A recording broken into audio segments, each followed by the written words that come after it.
மீன் கருவாடு பிடிக்கிற சிலருக்கு அதில் முள்ளே இல்லாமல் சாப்பிடணும்னு நினைப்பாங்க. அப்படி நினைக்கிறவங்களுக்கு ஒரு பெஸ்ட் ஆப்ஷனாக துண்டு கருவாடுன்னு சொல்லுவேன்.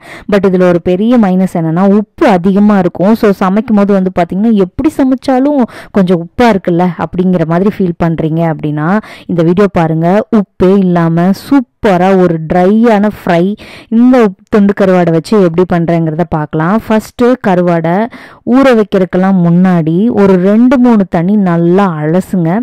ஊற வைக்கும் போது தண்ணியில் வந்து உப்பு கண்டென்ட் இல்லாத மாதிரி. ஏன்னா சிலவங்க என்ன பண்ணுவாங்கன்னா அப்படியே போட்டு கொஞ்ச நேரம் ஊற விட்டுட்டு அப்புறம் வந்து வாஷ் பண்ணுவாங்க. அதுலேயே உப்பு இருக்கும்.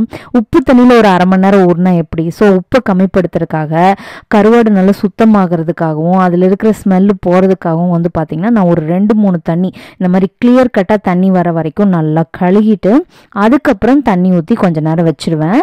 அந்த கருவாடில் இருக்கிற கொஞ்சம் உப்பு ஊறி வெளியே வர்றதுக்கு. புரியுதுங்களா? ஃபஸ்ட்டே போட்டிங்க அப்படின்னா அந்த மேலே பவுடர் மாதிரி உப்பு இருக்குது, அதோட போட்டு உப்பு தண்ணியிலே ஊறினா அது என்ன ஆகும்? ஸோ இது வந்து கொஞ்சம் உப்பை வந்து குறைக்கும். அப்புறம் தண்ணி இல்லாமல் நல்லா ட்ரை பண்ணி கருவாடு எடுத்துருங்க. ஒரு 1/2 அன் ஹவர் நல்லா ஊறினதுக்கப்புறம் மஞ்சத்தூள் பரட்டி ஒரு 1/2 அன் ஹவர் வச்சுருங்க. இது வந்து அந்த கருவாட்டில் இருக்கிற ஒரு கவுச்ச ஸ்மெல் இருக்கும் பார்த்தீங்களா, அதை எடுத்துரும். 1/2 அன் ஹவர் ஊறினதுக்கு அப்புறம் தான் நான் தண்ணி ஊற்றி வாஷ் பண்ணி எடுக்கிறேன்.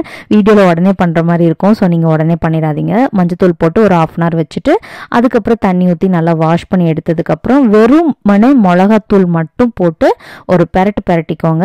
வெறும் மிளகாத்தூள் தான் போட்டிருக்கு. கார்ன்ஃப்ளவர் மாவு வேணும்னாலும் நீங்கள் வேணும் இந்த டைமில் கொஞ்சம் ஆட் பண்ணிக்கலாம். பட் நான் அதெல்லாம் போடலை. நான் எடுத்துருக்கிற பேன் வந்து பார்த்திங்கன்னா கேஸ்ட் அயர்ன் பேனு. நான்ஸ்டிக்குக்கே டஃப் கொடுக்குங்க. ரொம்ப வருஷம் நான் யூஸ் பண்ணுறேன். லார்ஜுங்கிற பிராண்டில் வாங்கும் போது ஒரு வீடியோ பண்ணது பழைய வீடியோ, ஆவரேஜாக தான் பண்ணியிருப்பேன். வேணும்னா டிஸ்கிரிப்ஷனில் லிங்க் வைக்கிறேன், அந்த வீடியோ போய் பாருங்கள். ரொம்ப யூஸ்ஃபுல், நல்ல ப்ராடக்ட். எனக்கு ரொம்ப பிடிச்ச பிராண்டு. கேஸ்ட் அயர்ன் எல்லாமே லார்ஜில் தான் வாங்கணும் அப்படின்னு நினைப்பேன். எனக்கு ரொம்ப பிடிக்கும். 2-3 வச்சுருக்கேன், நல்லாயிருக்கும். இப்போ இதுதான் கரண்ட்டில் யூஸ் பண்ணிட்டு இருக்கிறேன். மற்றதெல்லாம் எங்கள் அம்மா எல்லாம் வைக்க முடியாது, தூக்கு அப்படின்னு சொல்லி பாக்ஸில் போட்டு ஸ்டோர் ரூமில் வச்சாச்சு. ஸோ இந்த துண்டுங்களெல்லாம் நல்லா கொஞ்சம் ஆயிலே சூப்பராக இதில் ஃப்ரை பண்ணி எடுத்துடலாம். ஒட்டவே ஒட்டாது. எவ்வளோ அழகாக வருதுன்னு நீங்களே பாருங்கள். நான்ஸ்டிக் மாதிரி தெரியும், பட் ஆனால் இது கேஸ்ட் அயர்னு. அதுக்கப்புறம் நம்ம வறுத்து எடுத்ததுக்கப்புறம் லைட்டாக எண்ணெய் போட்டுட்டு பெரிய வெங்காயம் வேணுங்கிற அளவு ஆட் பண்ணிக்கோங்க. நான் நல்ல ஒரு பெரிய சைஸ் வெங்காயம் ஆட் பண்ணியிருக்கேன். இந்த வெங்காயம் வந்து கருவாட்டில் இருக்கிற உப்பை வந்து குறைக்கும். இப்போ அந்த துண்டை அப்படியே சாப்பிட்டாலும் ஓரளவுக்கு தான் லைட்டாக உப்பு கொஞ்சம் தூக்கலாக இருக்க மாதிரி இருக்கும். அந்த தூக்கலான உப்பு குறைக்கிறதுக்கு இந்த வெங்காயம், கறி லீவ்ஸ், கொஞ்சம் மஞ்சத்தூள் போட்டிருக்கேன் நான்.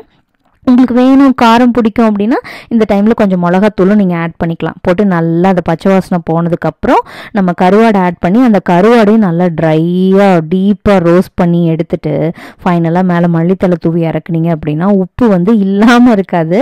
உப்பு கரெக்டான அளவில் இருக்கும். அந்த கறிக்கிற உப்பு வந்து இருக்காது. ட்ரை பண்ணி பாருங்கள், உங்களுக்கு துண்டு கருவாடு பிடிக்கும் அப்படின்னு சொன்னால். மறக்காமல் வீடியோக்கு அந்த ஹைப்புன்னு ஒன்று இருக்குல்ல, அது கொடுங்க. லாஸ்ட் டைம் நிறைய பேர் கொடுத்துருந்தீங்க, ரொம்ப சந்தோஷம்.